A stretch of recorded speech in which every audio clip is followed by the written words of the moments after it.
Hello पिला माने study room YouTube channel को पुणी थे तुमको स्वागत। सो पिलाए यार पूर्व वीडियो रे आमे एसएससी माने तमरो जो रहिला भूगोल और इतिहास तो सेतिरे भूगोल पार्टी रो आमे 25 टी क्वेश्चन डिस्कस करि नैथिले तमरो जो बोर्ड तरफ रु आस्थिबा सैंपल पेपर रु। ठीक अछि, तो बर्तमान एई पार्ट होची सेकंड पार्ट जोठी आमे एसएससी रो सेट बी रो क्वेश्चन हम बागे रहिची सैंपल पेपर रो आउ जो 25 टी क्वेश्चन रहिची इतिहास विभाग रो ताकू डिस्कस करबा। तो एगुडा क्वेश्चन आमे ऑलरेडी डिस्कस कर नै छंती, वीडियो देखिना जदी जाय के देखि परिबो, लिंक डिस्क्रिप्शन रे अछि। ठीक अछि, तो नेक्स्ट आमे जिबा इतिहास जो पाखकू 25 टी क्वेश्चन को डिस्कस करबा। देखो एडी आसिला हमरो ख विभाग रे इतिहास और राजनीति विज्ञान।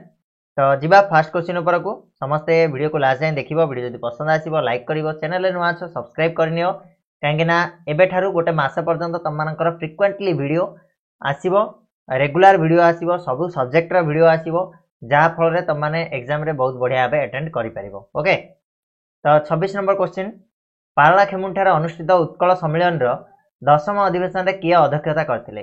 पारला खेमुंडी उत्कल सम्मेलन रो 10म अधिवेशन अध्यक्षता किए करथिले? विक्रम देव वर्मा करथिले। ठीक अछि, कृष्णचंद्र गजपति लिखि देबनी भुलाइ जिवो, Vikram Dev Verma. Okay, next question कहछि बिहार ओडिशा प्रदेश केबे गठित होइतिला? बिहार ओडिशा प्रदेश तो माने पिला माने 1912 मसिया रे गठित होइतिला बिहार ओडिशा प्रदेश। नेक्स्ट जीवाना 28 नंबर फिलिप डफ कमिटी केबे गठित होइतिला? फिलिप डफ कमिटी कथा को जदी कहबा ताले सेटा 1924 मसिया रे गठित होइतिला फिलिप डफ कमिटी। ठीक अछि, नेक्स्ट क्वेश्चन जीवा 29 स्वतंत्र ओडिशा प्रदेश रो निर्वाचित सरकार गठन हेबा पर्यंत यार शासन दायित्व वहन करथिबा उपदेष्टा परिषद रो किए उपसभापति थिले? उपसभापति कहिछि ना कि स्वतंत्र ओडिशा प्रदेश रो निर्वाचित सरकार गठन हेबा पर्यंत माने सरकार गठन हेबा पर्यंत किए से दायित्व रे थिले, उपसभापति दायित्व रे थिले? यार उत्तर हबो लक्ष्मीधर महांती, ऑप्शन डी। ठीक अछि ना बिले। नेक्स्ट किए ओडिशा गणजात प्रजा सम्मेलन रो प्रथम अधिवेशन रे सभापतित्व करथिले? ओडिशा गणजात प्रजा सम्मेलन रो प्रथम अधिवेशन रे सभापतित्व के करथिले? तो यार उत्तर हबो पिला माने भुवनानंद दास हिजबो, ऑप्शन ए। 31 नंबर जालियानवाला बाग हत्याकांड परे गांधीजी केउ उपाधि परित्याग करथिले? जालियानवाला बाग हत्याकांड विषय सुनिथिबो 1919 मसिया रहितिला। तो सेठी गांधीजी निजर गोटे उपाधि को त्याग करथिले जोटा कि इंग्रेज मानक द्वारा दिया आइथिला। से उपाधि से होची काइजर ई हिंद। काइजर ई हिंद अर्थ होची कोन ना भारत रो सम्राट बोली कहा जाय। तो सेही उपाधि को से त्याग करथिले, ऑप्शन ए। नेक्स्ट क्वेश्चन जीवा केबे आईन अमान्य आंदोलन औपचारिक भावे प्रत्याहृत हला? औपचारिक भावे केबे प्रत्याहृत होइतिला? तो ऑप्शन डी हबो 1934 मसिया रे प्रत्याहृत होइतिला आईन अमान्य आंदोलन।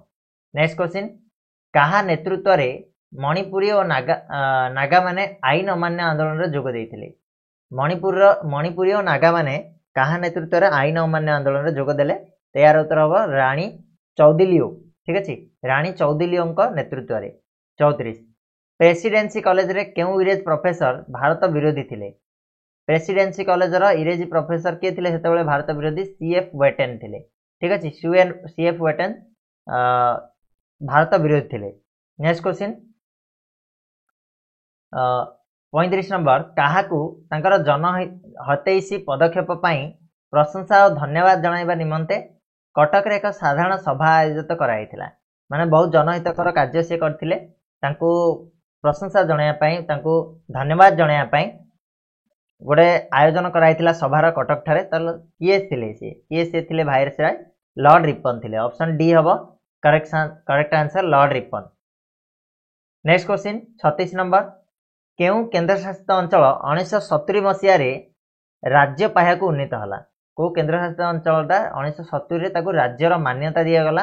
तार उत्तर हबो पिला माने हिमाचल प्रदेश को, ऑप्शन ए हबो करेक्ट आंसर हिमाचल प्रदेश। पूर्वरु केंद्र शासित अंचल थिला किंतु 1970 रे सेटा राज्य पाया को उन्नीत हे गला। 37 केबे जम्मू काश्मीर भारतर एक अविच्छेद्य अंग हला? भारतर एक अविच्छेद्य अंग रूपे जम्मू काश्मीर को 26 अक्टोबर 1947 रे शामिल कराइछि, ऑप्शन सी। नेक्स्ट किए स्वाधीन प्रार्थी मानकू निर्वाचन संकेत प्रदान करथांती?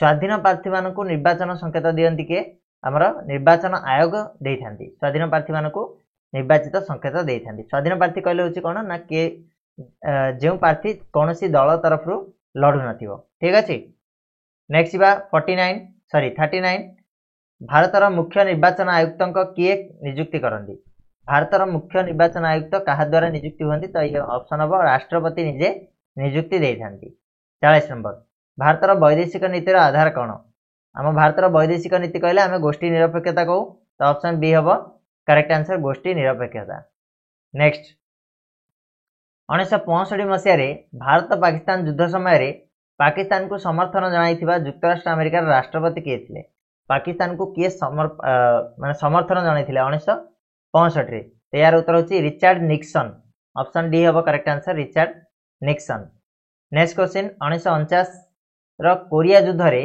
दक्षिण कोरिया को केउं देश समर्थन देइथिला 1949 कोरिया युद्ध रे दक्षिण कोरिया को जुक्तराष्ट्र अमेरिका समर्थन करथिला ऑप्शन डी हम करेक्ट आंसर जुक्तराष्ट्र अमेरिका नेक्स्ट बा who does appoint the chief election commissioner of India chief election commissioner of India को किए अपॉइंटमेंट सॉरी एटा तो आम कहले पढ़िले 39 नंबर रे नेक्स्ट बा आम 43 नंबर को भारत आस्थिबा प्रथम सोवियत प्रधानमंत्री किए थे भारत आस्थिबा प्रथम सोवियत प्रधानमंत्री थिले कुश्चेव ऑप्शन ए हम करेक्ट आंसर तापर आसला मैक मोहन सीमारेखा आखि बुझी के कहीदेव कौन भारत और चीन ऑप्शन ए हम करेक्ट आंसर के भी भूलबनी एटा भारत और चीन नेक्स्ट कहला भारत म्यांमार बंधुता सड़क केबे निर्माण कराइतला बंधुता सड़क केबे निर्माण होता तो उत्तर हम 2001 मसीह भारत म्यांमार मध्य गोटे सड़क निर्माण होता जोटा को बंधुता सड़क बोली कहला केबे 14टी बैंक को जातीयकरण कराइतला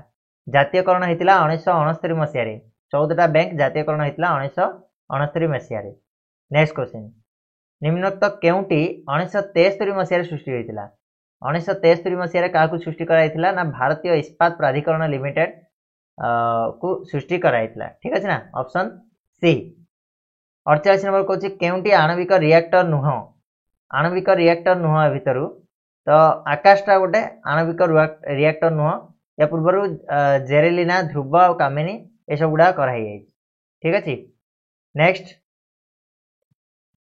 केउठार एक केंद्रीय विश्वविद्यालय प्रतिष्ठित होइछि केंद्रीय विश्वविद्यालय कोठी प्रतिष्ठा कराई ता उत्तर हम कौन कोरापुट ठारे गोटे केंद्रीय विश्वविद्यालय प्रतिष्ठा होइछि 50 नंबर कोरापुट जिलार केउठारे बक्साइट खनिर संधान मिलता तो यार उत्तर पिला पंचपते मल्ली ठारे कोरापुट जिलार पंचपत माइल ठारे बक्साइट खनिर सूचना मिलता ठीक अच्छे ना बोले तो ये थिला तुम 50टा एमसीक्यू क्वेश्चन जोटा को आम डिस्कस कले या पूर्व वीडियो आम 25टी अलरेडी कहीदी तुम मानू ये वीडियो आउ 25टी हिस्ट्री कहीदेली सो समस्ते वीडियो को लाइक करदेव टिके चैनल को सब्सक्राइब करनब या पर आमर रहा साइंस आनिबार अच्छी मैथ आनिबार अच्छी तो जल्दी आनिबा से जाए चैनल को सब्सक्राइब करके लाइक शेयर और सब्सक्राइब करनब ठीक अच्छे धन्यवाद।